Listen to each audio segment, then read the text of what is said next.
Maraming salamat, Police Brigadier General Arnold E. Abad, ang District Director ng Manila Police District. Mga kababayan, ating pakinggan ang mensahe ng punong lungsod ng kabisera ng Pilipinas. Palakpakan natin kagalang-galang, Honorable Francisco Isko Moreno Dumagoso.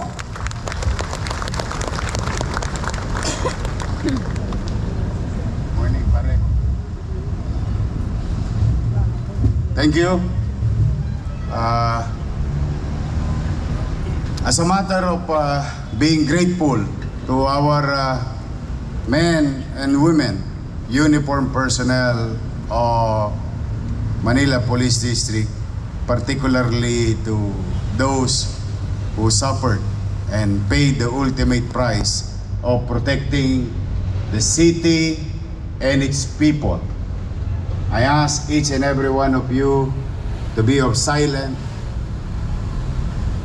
and offer a little prayer, for our police in the city who did their job well.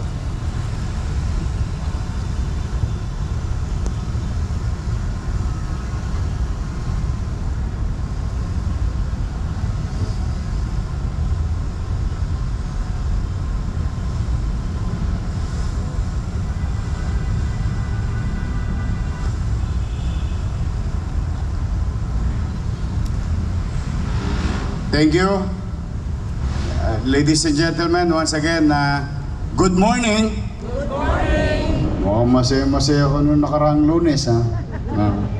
I'm happy for you sa mga empleyado natin.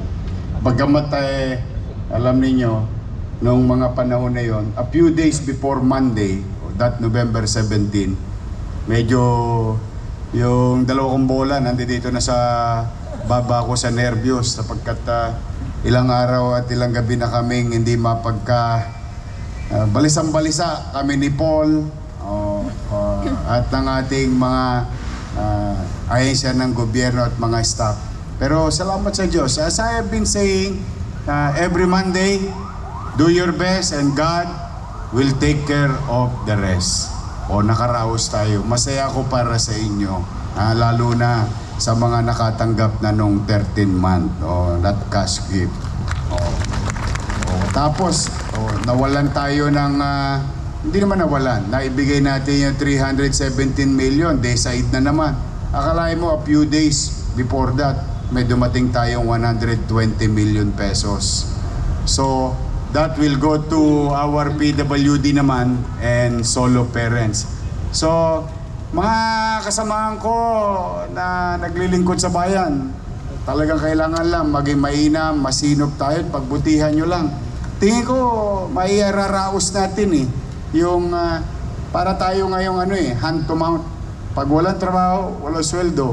Parang ganoon yung gobyerno ng Maynila. But with the system that we created through the leadership of Levi Pacundo, Paul Vega, and soon by December 15, Attorney Chris Fernandez, like Saturday, it's a weekend. On a weekend, your city government gained 73 million pesos without even an office because people are paying online.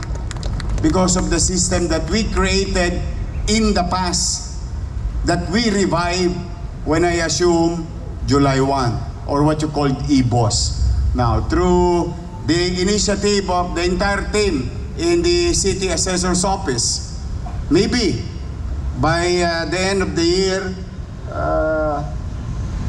pati amilyar, end-to-end na.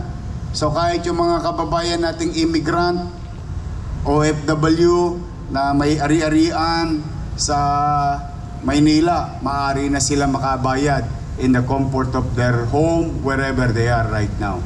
So, sa aking mga kapwa-empleyado, marami pa tayong obligasyon, pero marami na tayong nabawasan. Awa ng Diyos. Pero marami pa tayong obligasyon kakarapin, kaya kailangan ko ng tulong ninyo. To General Abad, congratulations. To the men and women, uniformed personnel of the Manila Police District.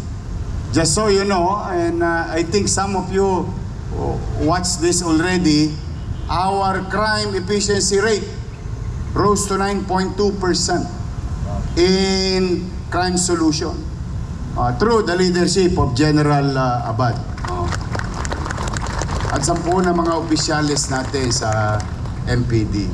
Kaya naman talaga kinalulugod ko sapagkat alam nyo naman, ang minimum na gusto kong ibigay sa taong bayan, no? Ang Maynila maging maaliwalas. Ang Maynila maging panatag. Maaliwalas at panatag. Yung ibang serbisyo, pagka nakaluwag tayo, ratsa ng ratsa. Walang kuidaw. Wala nang second thought. We have to deliver services. But we owe it to each and every member of the Manila Police District, or mas kilala nating mga batang Western nung araw. Yung mga taga-Western. Totoo po yung sinabi ng inyong general. Doon nakalagay sa pader, sa dingding ng United Nations sa headquarters. Nakasaad talaga doon. Yun ay isinulat ng mga ninuno ninyo, ng mga sinundan ninyo. Sinulat nila yun so that the next sets of officers, the men and women of Manila Police District will have a North Star. That sinabi nga, kung maalala ko yun, go spread the word, tell the passers-by that in this little world, men knew how to die. That is the epitome or yung tindig, yung dibdib, yung balbon sa dibdib ng mga pulis Maynila na tinutularan sa buong bansa. Kami dito sa Maynila, ang lespo namin sumasalo ng tingga. Ganon ang natutunan namin, kaming mga bata, sa mga pulis Maynila noon, na siya namang bagay na dapat tularan ng mga pulis sa kasalukuyan. That we, in the public service, sometimes we have to pay the price. Wala tayong magagawa dahil umaasa ang taong bayan. Ganon din ang ating mga sibilyan na naglilingkod sa bayan. Sometimes I ask you to go in the office kahit na yung kulog at kidlat talagang por Diyos por Santo. Minsan nalalagay na tayo sa alanganin, lalo na yung ating mga frontliner sa loob ng kasalukuyang sakuna. Nilulusong ko yan. Yung mga taga-DPS na yan, mga taga-engineering, mga taga-city electrician. Para lang paggising ng utaw, as if walang nangyaring aberya sa Maynila. But during the night time that we are in the middle of our sleep or comfort of our home, may mga empleyado tayong kasama natin na sumasapu ng panganib. Kaya naman may maraming salamat din sa inyo. But today, I'm happy to report to you, mabiyaya na naman ang Maynila, siksik-liglig na naman. Meron naman tayong malaking donation na natanggap.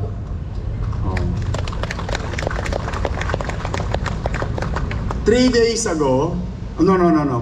ago, nakatanggap tayo ng 28 million pesos worth of goods from La Filipina Uygongko. 850,000 corn beef ang ibinigay sa atin na delata, no? Na iniisip na namin kung paano bibigyan. Kasi on top of that, nairaos na ni Telma. Nairaos na. Ang bawat pamilyang Manileño magkakaroon ng pamasko sa darating na Disyembre. Dumating na rin yung regalo ko sa mga senior citizen. I love you. Yung mga lolo't lola ko. Lahat na sinimulan natin noong 2019. Bagamat talagang tukod na tukod tayo, na gagawa naman ng paraan.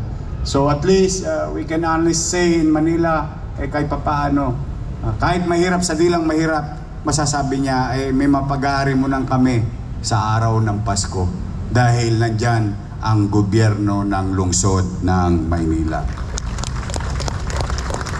And today, another blessing. Sana talagang patuloy silang mabasa ng ulan. Nandito kasama natin muli sa ating harapan ang ating kapitbahay sa kabilang ilog, no? Sa Chinatown, ang organisasyong laging tumutulong sa atin, ang FFCCCII. The Federation, mas kilalang federation. Mas komportable ang utaw na, hindi, yan yung federation. Nandito ang kanilang president, Mr. Victor Lim. Immediate past president, Dr. Cecilio Pedro. Honorary President, si Tanching, taga-Tondo rin to. Vice President Antonio Cosing. Alam mo yun, nakilala ko itong mga binatilyo pa. Mukha lang binatilyo. But you know, age is catching up, pare. Nagpuputian na lahat ang mga buhok ninyo. Our board member, Attorney Peter Co. Board member Wilson Lee Flores. Board member Eddie Cobantiat.